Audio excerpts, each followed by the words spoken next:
Salut! Ăsta e un film pe care îl fac a doua oară. Prima dată l-am abordat în alt fel și nu sunt mulțumit, așa că a fost nevoie să înregistrez din nou. Despre ce este vorba? Este vorba despre faptul că mulți brokeri dau informații despre cât de multe acțiuni sunt împrumutate de brokeri pentru short. Ce se întâmplă? Avem o companie, cum este această companie care mi-a apărut pe scanner acum vreo săptămână, Link Home Holdings Incorporated, și la care te uiți pentru a investi.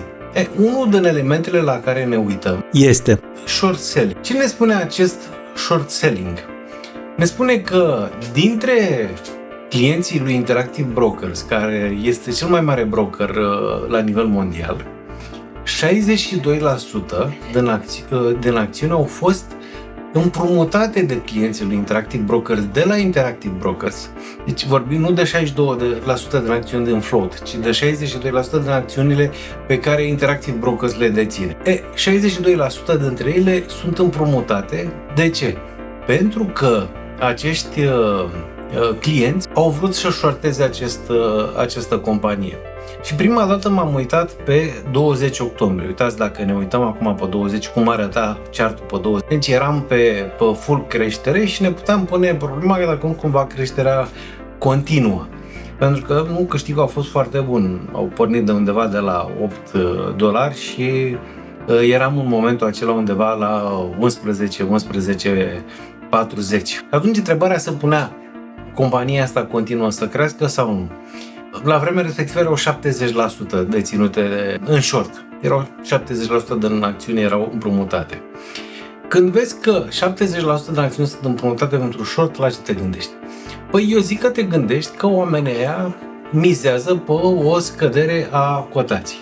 Deci sentimentul general este bearish. Asta înseamnă neapărat că trebuie să shortezi? Nu neapărat. De ce? Odată trebuie să ai în vedere că vorbim numai de acțiuni deținute de Interactive Brokers, nu de toate acțiunile din piața la acestei companii.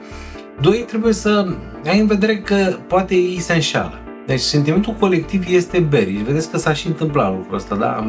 A scăzut cotația. După care acum ne aflăm în situația în care iarăși avem 62% din acțiuni sunt împrumutate de short selleri. Poate că urmează o nouă scădere. Poate nu. De ce spun poate nu? Dacă există cumpărători, și asta e o companie mică, ar putea fi o instituție care se lansează în cumpărători și dă peste cap complet oferta retailerilor, deci dacă există cumpărători și acțiunile cresc în loc să scadă, short sellerii nu pot rezista prea mult. De ce? Pentru că ei au împrumutat aceste acțiuni și plătesc un swap pe ele. Deci o dobândă către Interactive Brokers. Dacă cotația începe să crească și depășește nivelul lor de acoperire, deci i-au shortat, poate au folosit leverage și atunci fiecare $1 la ei s-ar putea să pună ca $6 și curând să depășească cash-ul pe care l-au în cont și care e garanție pentru acest trade. Când se apropie de acel punct, short sellerii sunt nevoiți să cumpere indiferent de preț. Și atunci, acești 62-70% deținuți reprezintă un combustibil pentru creștere. Ne vom trezi cu ei când tot mai mult se apropie de acea limită, că împing prețul mai sus și mai sus. Și cu cât împing prețul mai sus, cu atât mai mulți short selleri sunt nevoiți să cumpere. Ce mă gândesc eu că ar trebui să faci? Da, să zicem că ești în situația octombrie și ai văzut 20 octombrie, ai văzut că prețul este ridicat, că există un short selling interes mare și nu știi ce să faci. Păi eu ce aș face? Mi-aș pune niște alerte de preț. Și aici mi-aș pune niște alerte de preț. Aș pune o alertă de preț. Nu știu, mă gândesc pe aici la 10,86, pentru că dacă prețul crește peste 10,86, probabil că îi va lichida pe toți. Mi-aș mai pune una aici, la maximul istoric, la 11,44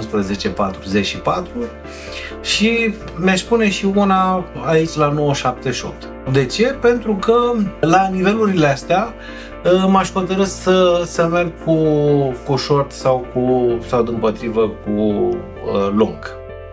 Da? Deci haideți să le punem ca să le și vizualizăm. Și avem una pe aici pe la 10.82, mai avem una aici, la 11.38, mai avem una aici. Pot să-mi pun alerte de preț. Nu știu, eu așa aș proceda. Voi cum ați procedat?